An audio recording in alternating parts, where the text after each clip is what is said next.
शुरू करें। मित्रों, आज संसद में वित्त मंत्री श्रीमती निर्मला सीतारमण जी ने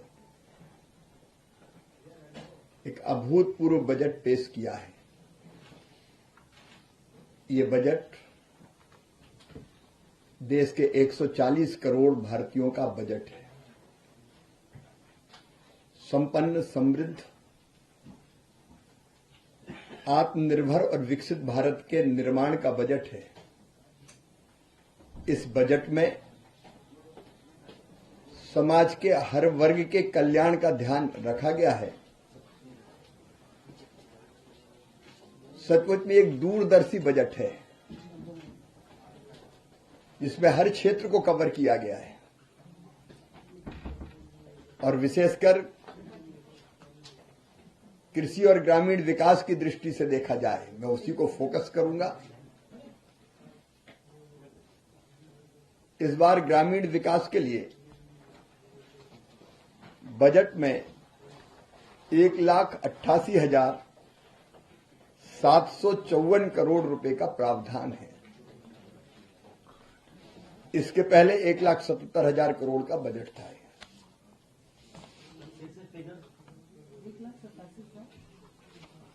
इस बार जो पेश हुआ है 1,88,754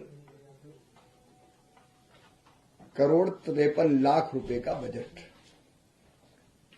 पिछले वर्ष था 1,77,000 करोड़ रुपए का बजट। इस बजट में मनरेगा के लिए 86,000 करोड़ रुपए का प्रावधान है, जो ग्रामीण मजदूरों को रोजगार देने का सबसे बड़ा साधन है। प्रधानमंत्री आवास योजना प्रधानमंत्री जी का संकल्प है, हर एक के लिए पक्का मकान, और गरीबों के पक्के घर बनाने के लिए इस साल बजट में 54,832 करोड़ रुपए का प्रावधान किया गया है, जो अब तक का सर्वाधिक है। आवास के अतिरिक्त ग्रामीण गरीबी दूर करने का सबसे सशक्त माध्यम है महिला सशक्तिकरण, और आजीविका मिशन के माध्यम से वो काम चल रहा है। 3 करोड़ लखपति दीदी में से 1 करोड़ 15 लाख से ज्यादा दीदियां लखपति बन चुकी है। अब इसी काम को आगे बढ़ाने के लिए बजट में 19,005 करोड़ रुपए का प्रावधान किया गया है। और मुझे ये बताते हुए खुशी है कि अब एक स्टेप हम और आगे बढ़ने वाले गरीबी दूर करने के लिए, महिला सशक्तिकरण के लिए, महिलाओं की, बहनों की गरीबी दूर करने के लिए। अब तक लखपति दीदी की कल्पना थी, कई काम बहुत महत्वपूर्ण करके वो आत्मनिर्भर हुई है, लेकिन अब स्वयं कोई बहन, महिला या उनका समूह अब बड़ी उद्यमी बने, इस दिशा में कदम उठाए जा रहे हैं। और इसके लिए हमारी कोशिश है गरीबी मुक्त भारत के लिए गरीबी मुक्त गांव। गांव में कोई भी आजीविका से जुड़े बिना ना रहे। Rural prosperity and resilience programme की आज घोषणा की वित्त मंत्री ने। ग्रामीण संपन्नता और रेजिलियंस कार्यक्रम, और इसके लिए हम ग्रामीण बहनों को, युवाओं को, युवा किसानों को और भूमिहीन जो हमारे मजदूर भाई बहन हैं, उनको जोड़कर राज्यों के साथ मिलकर अनेकों कदम उठाएंगे। संकल्प यही है गरीबी मुक्त भारत के लिए गरीबी मुक्त गांव, उसका इस प्रोग्राम के अंतर्गत हम प्रारंभ करेंगे। और इस प्रोग्राम को गति देने के लिए आरसेटी के नेटवर्क को कौशल विकास के लिए अब तक जिले में हुआ करते थे, अब हम नीचे ब्लॉक के स्तर तक ले जाएंगे। इसमें एक और विशेषता है, ग्रामीण क्रेडिट स्कोर की भी इस बजट में घोषणा की गई है। इस क्रेडिट स्कोर के कारण मान लीजिए सेल्फ हेल्प ग्रुप का या सेल्फ हेल्प ग्रुप से जुड़ी हुई बहनों का क्रेडिट स्कोर घोषित होता है तो उनको आसानी से और बड़ा लोन बैंकों से मिल सकेगा। इस बजट में प्रधानमंत्री ग्राम सड़क योजना में लगभग 19,000 करोड़ रुपए का प्रावधान किया गया है।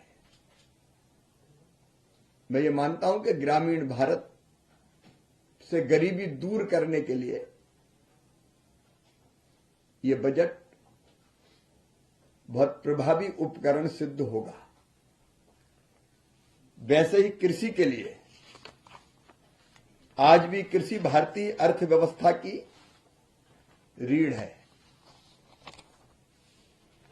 और किसानों के कल्याण पर और खेती के विकास पर इसमें सर्वाधिक ध्यान दिया गया है। किसान क्रेडिट कार्ड किसान के लिए वरदान जैसा था। 1998 में इस योजना का प्रारंभ हुआ था और किसानों को नाम मात्र के ब्याज पर 4% ब्याज पर 3 लाख रुपए का लोन मिलता है।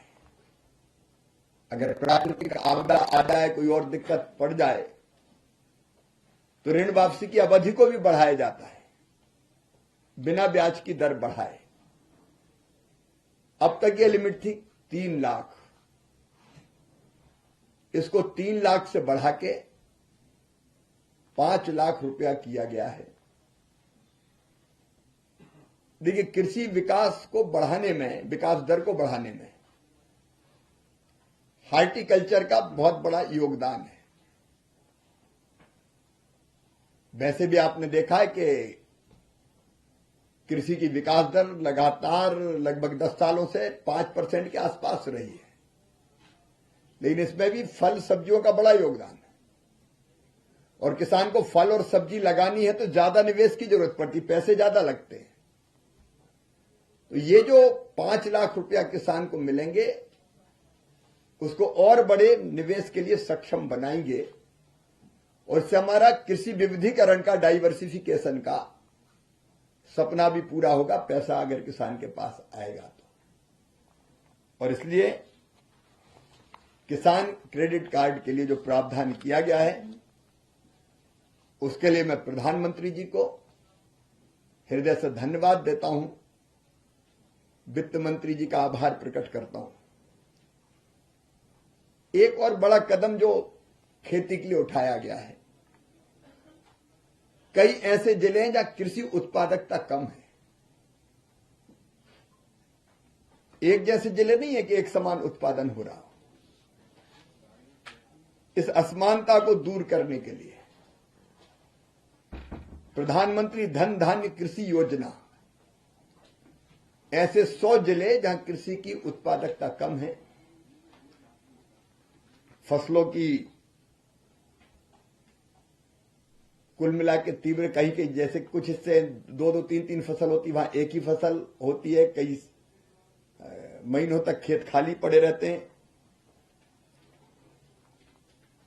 ऐसे जिलों में हम कम उत्पादकता के कारणों का पता करेंगे, बीज, कीटनाशक और उर्वरक जैसे बेहतर इनपुट कैसे और कितना डाले, इसके लिए गाइड किया जाएगा। पानी का कुशल प्रबंधन, फसल का विविधीकरण, प्रोसेसिंग, फिर कोल्ड स्टोरेज और वेयरहाउस की चेन, ऐसे अनेकों, और वहां ऋण की उपलब्धि, क्योंकि ऋण भी ऐसे इलाकों में किसानों को कम मिलता है, क्रेडिट कार्ड हो या बाकी माध्यम से।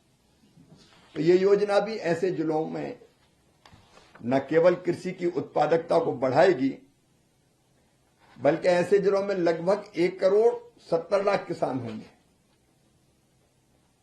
उन किसानों के लिए आय वृद्धि का बड़ा कारण बनेगी, उत्पादकता बढ़ेगी, फसल के बाद नुकसान कम होंगे। कई तरह के प्रयत्न हम लोग करने वाले हैं। बजट में अच्छी उपज देने वाले, देखिए अगर उत्पादन बढ़ाना है तो सबसे पहली शर्त है अच्छे बीज, और ऐसे उच्च उपज देने वाले बीजों पर राष्ट्रीय मिशन शुरू करने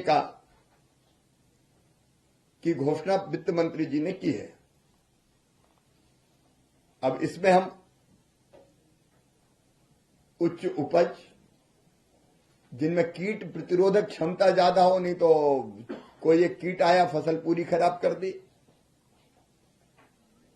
और जलवायु परिवर्तन के कारण बढ़ते हुए तापमान में भी ज्यादा उत्पादन कैसे हो सके, आईसीआर ऐसे बीजों का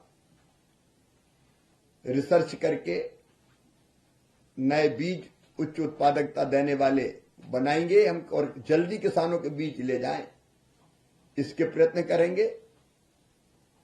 ब्रीडर सीड से फाउंडेशन सीड और सर्टिफाइड सीड वो जल्दी बन के किसानों के बीच में पहुंचे, उसका आईसीआर प्रयास करेगा।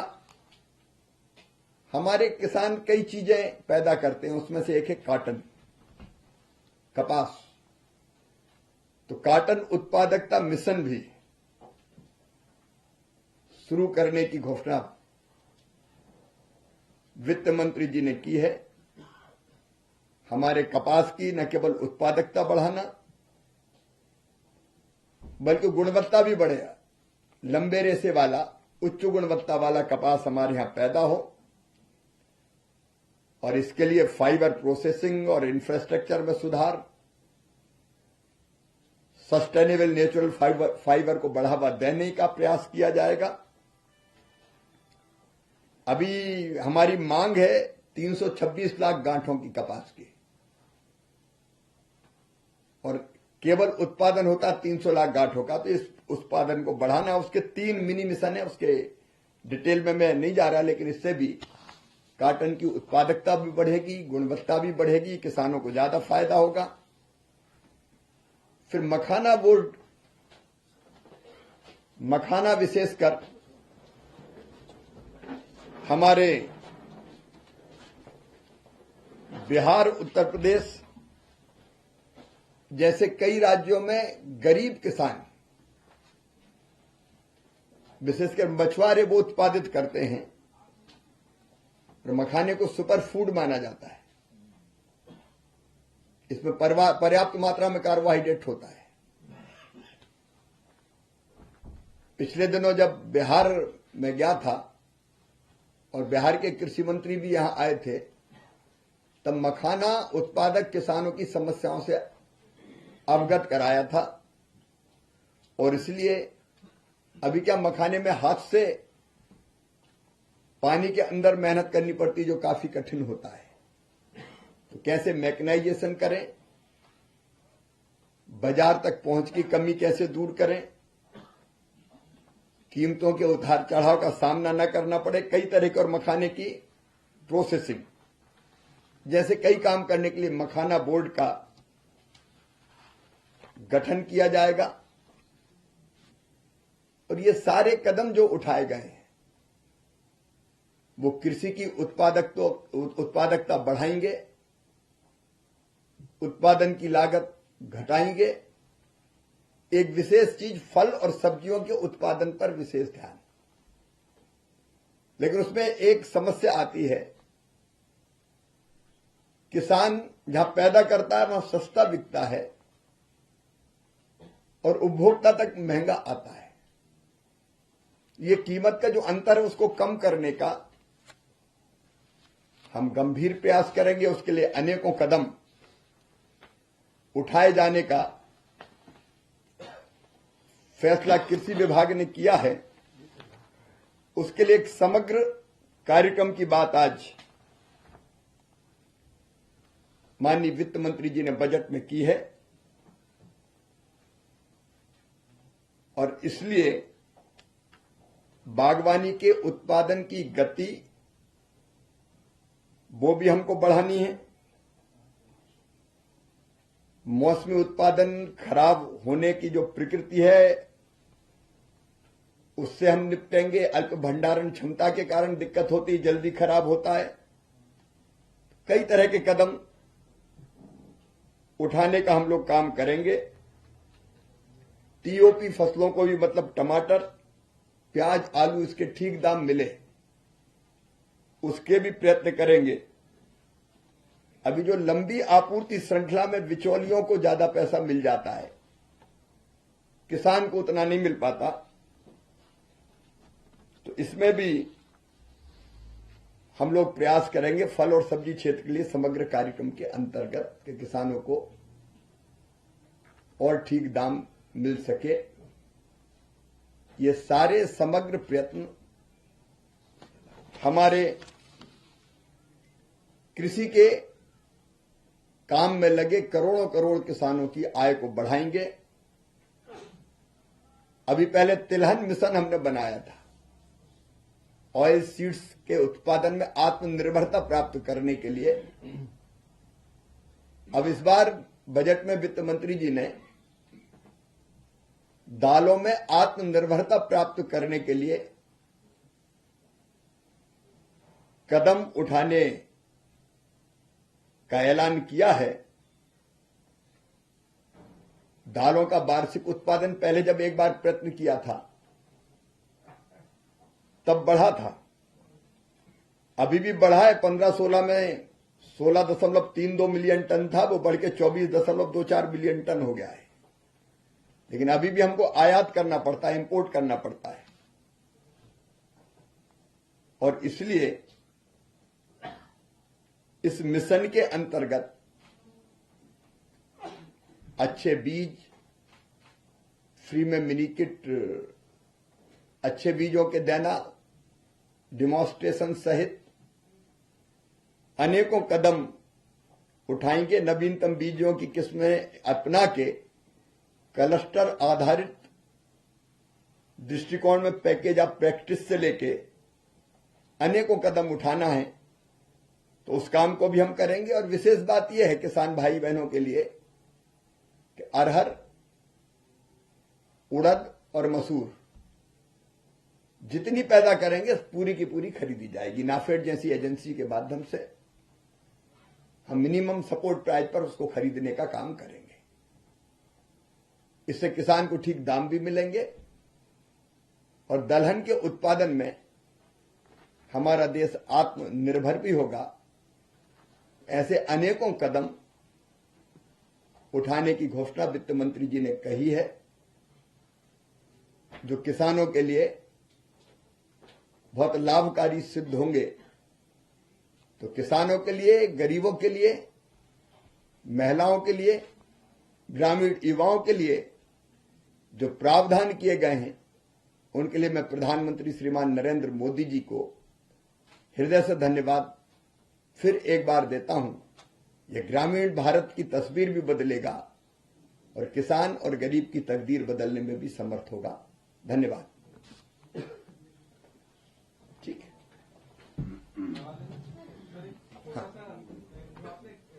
किसान क्रेडिट कार्ड की राशि लिमिट बढ़ाई गई है 5 लाख रुपए, तो क्या उसमें कुछ कंडीशंस भी है कि जमीन इतनी होनी चाहिए इतनी, या फिर कोई भी किसान? कोई कंडीशन नहीं।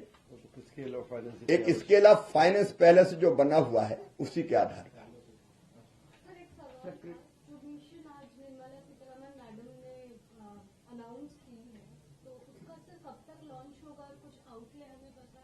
हम तो कोशिश करेंगे 31 मार्च तक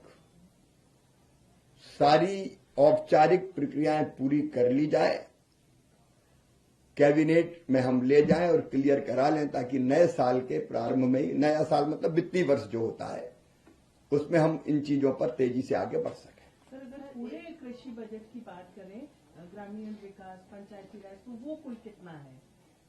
पूरा कृषि बजट। 127 और 188 को ऐड कीजिए जरा। एक सवाल है कितना हुआ? 3,15,000। लगभग 3,15,000 करोड़ के आसपास। बिहार को बहुत कुछ मिला है कृषि के क्षेत्र में, खासकर मखाना बोर्ड बनाने को लेकर के, लेकिन वो मिथिला के लिए हो जाता है। बिहार की मिथिला की इधर मतलब गंगा इस बार की मिट्टी को अगर देखें तो द्वायत की मिट्टी है, वहाँ पे चारों फसलें होती हैं, लेकिन उनको उनका दाम उचित नहीं मिलता है। रबी, खरीफ, तिलहन, दलहन सारी मतलब कभी वहाँ पे खेत सुने नहीं रहते हैं, लेकिन उनको वो प्रॉपर न ट्रीटमेंट, न मैकेनिज्म और न ही उनको वो कीमत मिल पाती। तो उसके लिए क्या कुछ करने? किसानों को ठीक दाम मिले, इसके लिए जैसे मैंने बताया, अगर दलहन पैदा करता है, बिहार में दलहन भी काफी होता है, तो पूरी की पूरी दलहन एमएसपी पे खरीदने की आज घोषणा हुई है अगले वर्षों के लिए। मखाने की मैंने चर्चा की ही है। मक्के में इथेनॉल के कारण मक्के में काफी बिहार आगे बढ़ रहा है, दाम आजकल अच्छे हैं। और मैंने फल और सब्जियों की बात भी इस बजट में जो कही गई वो भी आपके बीच रखी है, तो दाम ठीक मिले इसके लिए पूरे प्रयत्न किए जाएंगे। नहीं, अलग अलग मिशन के लिए अलग अलग आउटले हैं, आप कहेंगे तो वो मैं पूरा आपको दे दूंगा। अरे फसल बीमा को लेकर आप बता रहे हैं कि इसमें भी कार्रवाई होगी, लेकिन सरकार का प्रयास हमेशा रहा है कि ज्यादा से ज्यादा किसान को इसमें शामिल किया जाए, लेकिन इस बार की जो एलोकेशन है फसल बीमा में कटौती की गई है, इसका क्या कारण है? देखिए, फसल बीमा में आपकी जानकारी के लिए बताना चाहता हूं, 14 करोड़ से ज्यादा आवेदन, किसान ने आवेदन, मतलब एक किसान के पास 2 खाते भी होते हैं, ये पिछले साल आए थे। और अलोनी जो कृषक होता था, जो लोन नहीं लेता था पहले, वो कभी बीमा करवाता ही नहीं था। 5 करोड़ से ज्यादा ऐसे लोगों ने बीमा करवाया, तो इस पर विश्वास बढ़ रहा है। और उसके लिए जब जितनी जरूरत पड़ती है बजट में उसका इंतजाम किया जाता है। सरकार को अपनी तरफ से प्रीमियम भरना पड़ता, तो जितने प्रीमियम की जरूरत होती है उसका इंतजाम हम करते हैं। टेक्नोलॉजी की वजह से प्रीमियम। हाँ, दूसरी बात यह कि टेक्नोलॉजी की वजह से अब प्रीमियम आना काफी कम हुआ है। पहले जो कंपनियां उच्च प्रीमियम पर आती थी 18%, 16%, वो घट के 11%, 10%। प्रतिस्पर्धा भी बढ़ी है। टेक्नोलॉजी का इस्तेमाल का मतलब यह है कि पहले फसल बीमा योजना के लिए क्रॉप कटिंग एक्सपेरिमेंट होता था, मतलब फसल काट के देखते थे कि कितना उत्पादन हुआ और कितना घटा है एवरेज उत्पादन से। अब हम रिमोट सेंसिंग जैसी, सैटेलाइट के माध्यम से रिमोट सेंसिंग जैसी टेक्नोलॉजी का इस्तेमाल करके टेक्नोलॉजी के माध्यम से नुकसान का आकलन कर लेते हैं, तो उसमें कोई ऊपर नीचे नहीं कर पाता। नहीं तो कम नुकसान हुआ और ज्यादा दिखा दिया, या ज्यादा नुकसान हुआ और कम दिखा दिया, वैसी चीजें नहीं हो पाती। तो अब ये प्रीमियम की दर निकाली। ठीक है, बहुत बहुत धन्यवाद आप सबको।